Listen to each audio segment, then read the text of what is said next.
उत्तर प्रदेश चुनावों में एक बार फिर जाति का जिन बाहर निकल आया है और समाजवादी पार्टी के अध्यक्ष अखिलेश यादव ने ऐलान कर दिया है कि अगर उनकी पार्टी की सरकार बनती है तो वो जातिगत आधार पर जनगणना कराएंगे। कुछ ऐसी ही बात हमने बिहार में भी देखी थी, जहां पर मुख्यमंत्री नीतीश कुमार ने भी कहा था कि वो जातिगत गणना के पक्ष में है। और कमोबेश कहा जा सकता है कि जो विपक्ष में जो दल हैं इस समय, वो कहीं ना कहीं इस बात को लेकर सहमत हैं कि जातिगत आधार पर गणना होनी चाहिए। आखिर जातिगत आधार की गणना का मूल विषय कहां से उत्पन्न होता है, इससे किन लोगों को फायदा है, किन लोगों को नुकसान है, इससे हमारे देश की जनता को क्या फायदा है, क्या नुकसान है, और आखिर तमाम जो राजनीतिक दल है उसके लिए प्रतिष्ठा का ये प्रश्न क्यों बन गया है, इसके पीछे के जो रहस्य इसको समझने की कोशिश करेंगे। वरिष्ठ पत्रकार और राजनीतिक विश्लेषक श्री सुरेश शर्मा जी साहब का बहुत बहुत स्वागत है सर। जी नमस्कार। क्या लगता है आपको, ये जातिगत जो गिनती है वो किसका गणित बना रही है और किसका गणित बिगाड़ रही है? यदि देश के राजनीतिक स्ट्रक्चर को हम देखते हैं तो राष्ट्रीय राजनीतिक दल जितने भी हैं वो कोई भी नहीं कह रहा कि जाति के आधार पर गणना होना चाहिए। ये क्षेत्रीय राजनीतिक पार्टियों का एक अपना कार्यक्रम है, क्योंकि यहीं आकर के ये बात उभर के सामने आती कि क्षेत्रीय राजनीतिक दल जो हैं वो अपने राज्य के लिए तो मुफीद हो सकते हैं,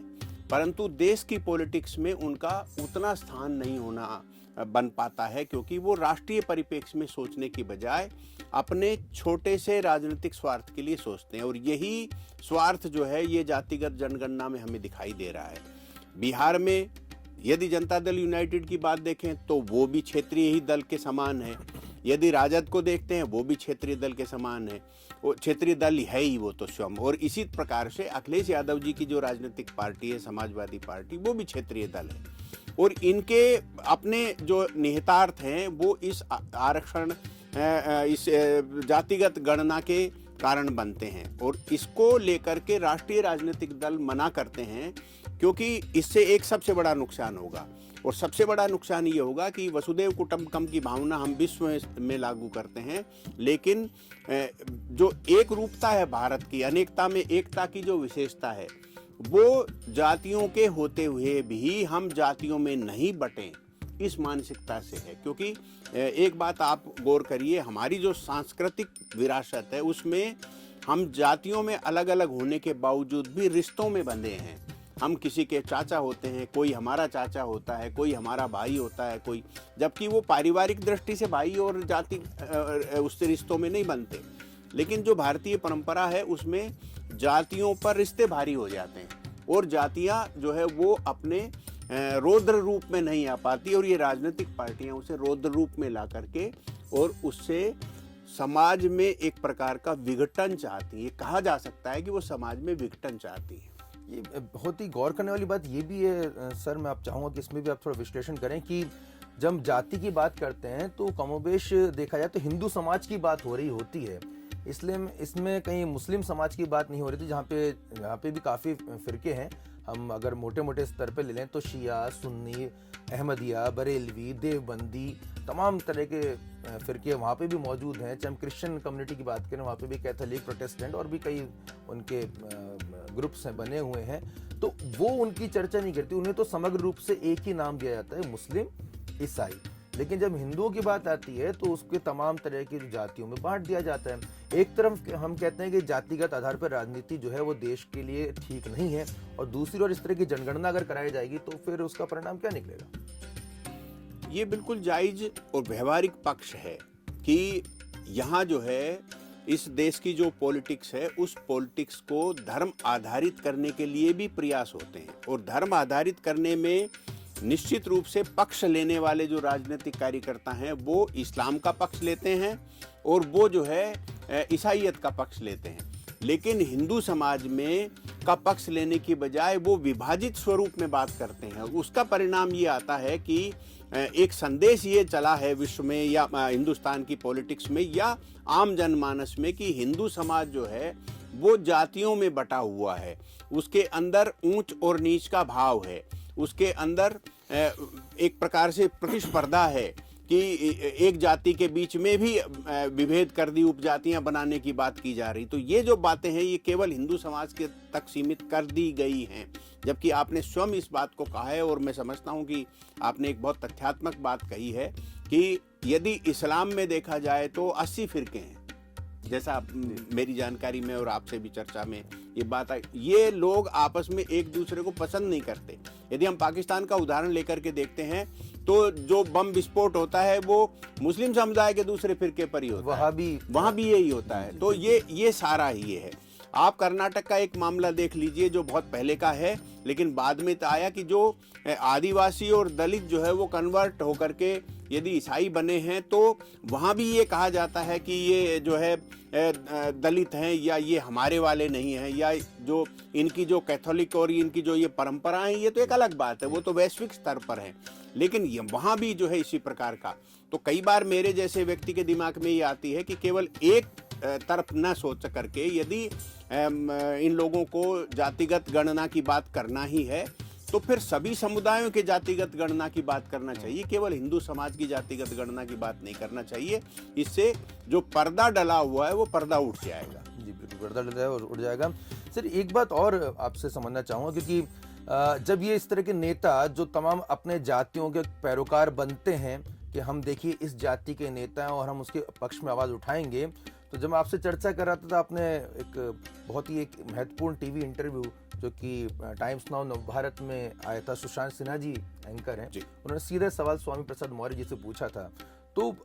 वो अगर आपने टिप में वो देखा हो वीडियो तो उसके आधार पर मैं समझना चाहूँगा कि क्या वाकई में जो तमाम जो जातिगत आधार पर राजनीति करते हैं, उनका झंडा उठाते हैं, वो अपनी उन जातियों का वाकई में भला करते हैं या उनके पक्ष में कुछ बात उठाते हैं?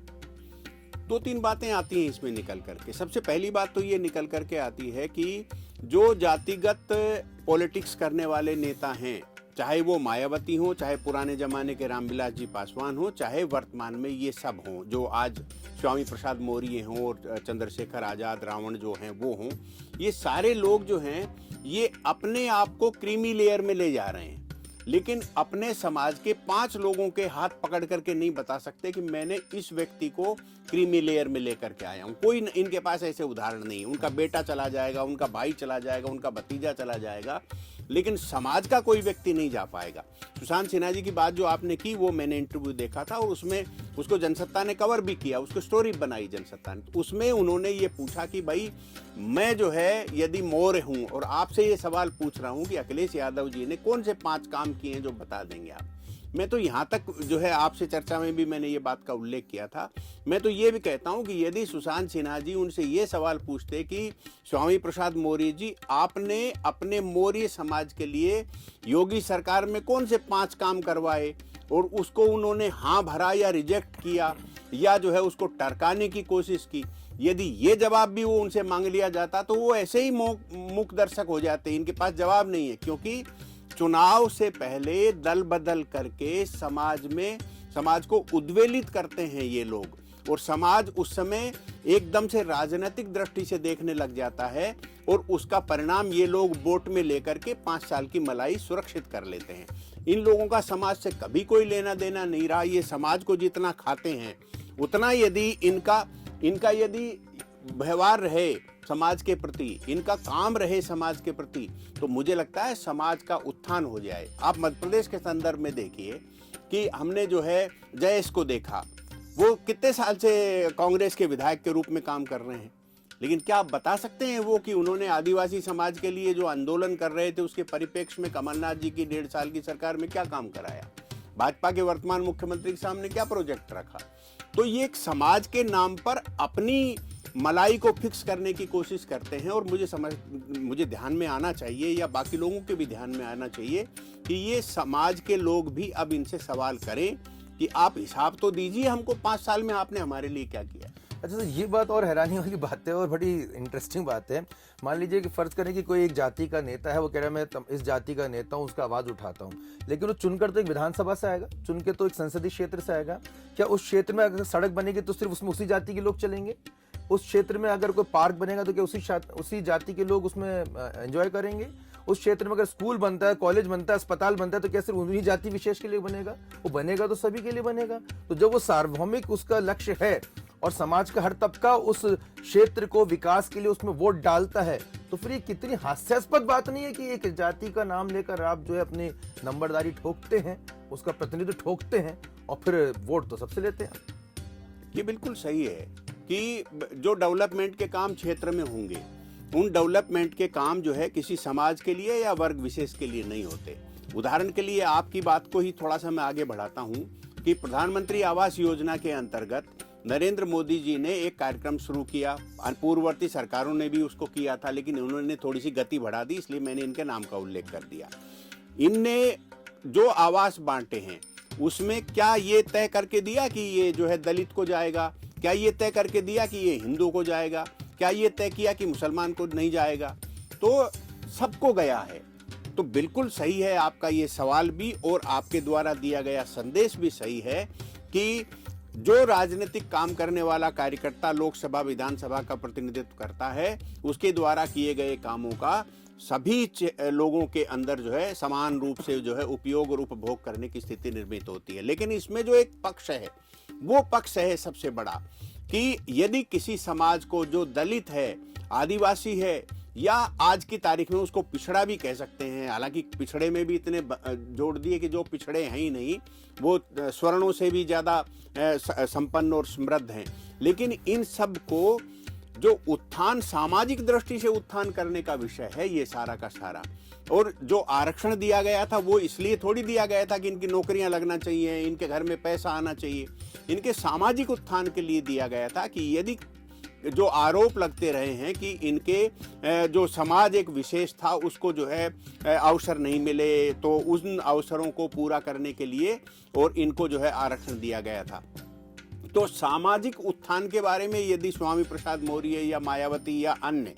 यदि ऐसी कोई बात करते हैं तो हम आज भी मानते हैं कि उसको व्यवहारिक मान लेना चाहिए, लेकिन उस समाज को उद्वेलित करके राजनीतिक निहितार्थ सिद्ध करने के लिए यदि कोई काम होता है तो मुझे लगता है कि आज समाज को सोचना चाहिए। जब आज़ादी का अमृत महोत्सव देश में मन रहा है, 75 साल लगभग आज़ादी को हो गए हैं, और उसके बावजूद भी हम उस पुराने जो है ढकोसले में जीने की कोशिश करेंगे कि ये सब हमारे समाज का नेता है और हमारी समाज को क्या दिया इसका मूल्यांकन नहीं करेंगे, तो मुझे नहीं लगता कि ये हम सही लोकतंत्र की दिशा में अपने व्यवस्थाओं को ले जा रहे हैं। एक छोटी सी टिप्पणी और मैं चाहूँगा, जब ये कहा जाता है कि देखिए आप उस गरीब जाति का प्रतिनिधित्व कर रहे हैं, पिछड़ी जाति का प्रतिनिधित्व कर रहे हैं, नेता बन गए, खुद तो आप हेलीकॉप्टर में चल रहे हैं, हवाई जहाज में चल रहे हैं, 5 स्टार होटल में ठहरे हैं, और आपके जो जाति के जो लोग हैं वो देखिए कितने गरीब हैं, तो उनका ये उत्तर आता है, बड़ा ये इसको कुतर्क कहें, वितर्क कहें या उनका तर्क कहें, ये जनता जाने, लेकिन वो कहते हैं कि अच्छा आपको ये अच्छा नहीं लग रहा कि पिछड़ी जाति का जो कोई व्यक्ति है वो हेलीकॉप्टर में चल रहा है? आप तो मनुवादी विचारधारा के हैं। अगर हम इस हेलीकॉप्टर में चल रहे हैं, हवाई जहाज में चल रहे हैं, 5 स्टार में खाना खा रहे हैं, तो इसके आपके पेट में दर्द क्यों हो रहा है? मैं थोड़ी सी देर पहले एक वीडियो देख रहा था और एक मेरे मित्र ने भेजा था। उस वीडियो में ये कहा जा रहा है कि इस समय बहुत बेरोजगारी हो गई। तो वो बालक जो है, बहुत छोटा सा बालक है जिसको शायद कॉलेज में ही पहुंचा होगा, वो बोल रहा है कि हाँ बिल्कुल 2014 के बाद सारे के सारे लोग बेरोजगार हो गए, अन्यथा जो ये टीवी का कैमरा चला रहा है ना, ये जो है पहले सरकारी नौकरी में काम करता था ये, और आज जो है ये बेरोजगार हो गया। तो ऐसा करके जब उसकी टिप्पणी आई तो ये बात जो आप पूछ रहे हैं ये मेरे जहन में आई तत्काल उसी समय, कि इसका मतलब ये है कि इस बात को समझना पड़ेगा कि कोरोना की घटना को छोड़ करके क्या वास्तव में बेरोजगारी हुई है? क्या हम बेरोजगारी का इतना हवा बना रहे हैं क्या? तो जो समाज में इमोशनल रूप से ब्लैकमेल करके जो लीडर बनने की मानसिकता लोगों की हो गई है, वो इन सारे जो है मामलों का एक प्रकार से दोषारोपण है, दोष है या कमजोरियां हैं, या उसके आड़ में जो है वो बच करके निकल जाते हैं। अपने अपराधों को जो है हमारे द्वारा या आपके द्वारा या जनता के द्वारा गए पूछे सवालों से बचने का उनका एक रास्ता है जिसमें वो धीरे से कह करके निकल जाते हैं। एक अंतिम प्रश्न और मैं लूंगा सर, कि क्या आपको लगता है कि एक बड़ी अंतर्राष्ट्रीय साजिश है हिंदू समाज को बांटने की? ये तो बहुत दिन पहले से ही सार्वजनिक है कि जैसे आदिवासी समाज जो हिंदू समाज का मूल है और जो प्राचीन समय से ही है, उसको ये कहा जा रहा वो तो अलग ही धर्म है, और मिशनरी जिस सारे मामलों में लेकर के लगी हुई है, इस्लाम जो है वो जो है आतंक के बल पर जो है धर्मांतरण या जो है हमारी यहाँ कमजोरियाँ पैदा करने की कोशिश कर रहा है। तो ये सारी चीज़ें तो बहुत साफ दिखाई दे रही हैं, लेकिन मुझे एक चीज़ का जो खेद हो सकता है या एक चीज़ का दुख हो सकता है वो ये है कि हमारी ही कौम में ऐसे लोग हैं, हमारे ही समाज में ऐसे लोग हैं जो ये सब करने में सहभागी हो जाते हैं। नाम लेना ठीक नहीं लगेगा, लेकिन चलते चलते मैं भी एक टिप्पणी करना चाहूँगा। जिस प्रकार माननीय दिग्विजय सिंह जी हैं, उनके द्वारा की गई टिप्पणियों के बारे में वो खूब अपना सीना फुला करके कहते रहें, चाहे अंततोगत्वा नुकसान तो हिंदू समाज को ही होता है उनकी बातों से, हिंदू समाज में ही वो आशंकाएं पैदा करते हैं। तो इस समय एक बड़ा जो है वर्ग, और जिसको हिंदुस्तान में बौद्धिक वर्ग भी कहा जा सकता है, जिसमें पत्रकारों में भी एक ऐसा बौद्धिक वर्ग है जिसका उद्देश्य ही केवल ये है कि हिंदू समाज के बारे में भ्रम पैदा करो, वरना ये जो इस समय जो कालखंड है, इस कालखंड के बारे में ये कहा जा सकता है कि अन्य समुदायों के जो एकाधिकार था हिंदुस्तान में, उस एकाधिकार को तोड़ा हो या न तोड़ा हो, लेकिन हिंदू समाज को उच्च पायदान में या बराबर के पायदान में खड़ा कर दिया है। ये बात कहने में मुझे कोई गुरेज नहीं है। चलिए, कहीं ना कहीं आपने उन परजीवियों की तरफ इशारा किया है जो हो सकता है कि बाहरी जो है उनको संरक्षण मिल रहा हो और कहीं ना कहीं देश को तोड़ने में वो एक बड़ी यहाँ पर षड्यंत्र में भूमिका निभा रहे हो। तो इस एपिसोड के जरिए हमारा मकसद यही है कि समाज पूरी तरह से एकजुट रहे। भारत का जो समाज है उसकी सबसे खासियत ये है कि अनेकता में एकता, और अगर इस एकता को तोड़ने का किसी भी तरह से प्रयास किया जाएगा तो उसके अर्थों का आप समझिए, सामान्य बात नहीं है। ये राजनेता कितना बड़ा खेल खेल रहे हैं कि अगर आप सोचिए कि आपके सामने कोई जा रहा होगा, उस विश्लेषण से आधार पे करने लग जाएंगे कि जब घर घर जाके पूछेंगे आपकी जाति क्या है, तो जब आप बाहर निकलेंगे अपने मोहल्ले से तो आपको पता होगा कि ये किस जाति का है और किस जाति का है। तो जो आपस में जो व्यवहार में जो उनको चाचा, ताऊ, मामा और भाभी आप बोलते हैं, उसमें भी कहीं ना कहीं बड़ी दूरी आ जाएगी, और ये दूरियां जो है कहीं ना कहीं हमारे देश को बांटने का काम करेंगी। क्योंकि ये बहुत ही सामान्य पंचतंत्र की कहानियों में है कि अगर बंद मुट्ठी वो लाख होती है और खुल गई तो खाक होती है। तो इसी विचारधारा के साथ अपील जरूर हम करेंगे कि देश को जोड़ने में आप अपना सहयोग जरूर करें और अपनी आवाज़ जरूर उठाएं। अगर आपको ये वीडियो पसंद आया तो इसे लाइक करें, सब्सक्राइब करें और ज़्यादा से ज़्यादा शेयर करें। नमस्कार।